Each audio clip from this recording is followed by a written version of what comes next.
Coffee po tayo. Dahil medyo, pakiramdam ko medyo hindi okay kasi yung sinisipon tayo, guys. So, dito ako ngayon sa bahay namin sa Mailog. Ito po yung nabaha, guys. Yun. Tapos may isda natin doon. Isda natin. Tapos isda ng kapatid ko. Then, coffee po natin ngayon, guys, is rice coffee po siya. Rice coffee, kaya masarap. Tapos healthy.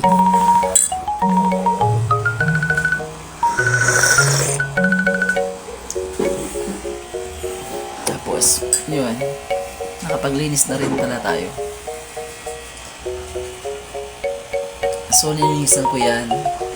Yan, o. Tapos, nakutina na natin siya.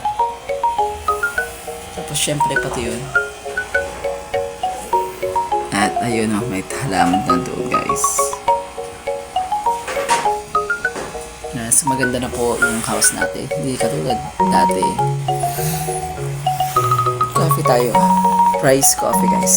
Healthy ito. Mas gusto ko pa yung ganitong coffee kaysa yung 3-in-1. Ganun kasi yun, sugar niya sobrang dami kaysa coffee. So, ito, less sugar siya.